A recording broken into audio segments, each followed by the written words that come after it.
Hello guys, నేను మీ కుమార్ ఏ4 consultancy director Nalgonda branch. So guys, చాలా మంది కాల్ చేస్తున్నారు, వీసా ఎందుకు రావట్లేదు, డిలే అవుతుంది, ఇప్పుడు ఈ డేట్ చాలా డిలే అయిపోయింది, సో ఆన్ టైంలో వెళ్తామా లేదా అని కాల్ చేసి అడుగుతున్నారు. సో ఎటువంటి ప్రాబ్లం లేదు, మీకు వీసా ఎందుకు డిలే అయిందని ఈ వీడియోలో ఎక్స్ప్లెయిన్ చేస్తాను.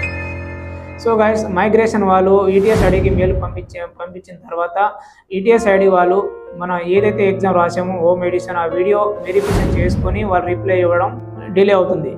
సో దీనివల్లనే మనకు డిలే అవుతుంది తప్ప వేరే ఆప్షన్ ఏమి ఉండదు. సో 100% అయితే మనకు వీసా రిలీజ్ అవుతుంది నవంబర్లో, ఎటువంటి ప్రాబ్లం లేదు. సో గైస్, సో మీ అందరికీ ఆన్ టైంలో వీసా ఇవ్వలేకపోయినా మీ అందరికీ సారీ.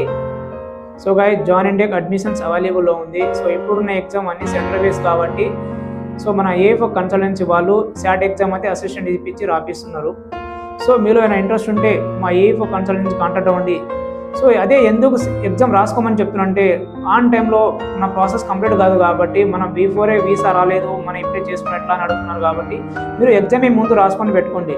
సో తర్వాత ఎగ్జామ్ ఒకటి మనకు ఈజీగా క్యారీ చేసుకుంటే నెక్స్ట్ మనం ఆన్ టైంలో కూడా ప్రాసెస్ స్టార్ట్ చేసుకోవచ్చు. సో మీలో ఇంట్రెస్ట్ ఉంటే మా ఏ4 కన్సల్టెన్సీ కాంటాక్ట్ అవ్వండి. అలాగే మా యూట్యూబ్ ఛానల్ సబ్స్క్రైబ్ చేయండి. Thank you guys.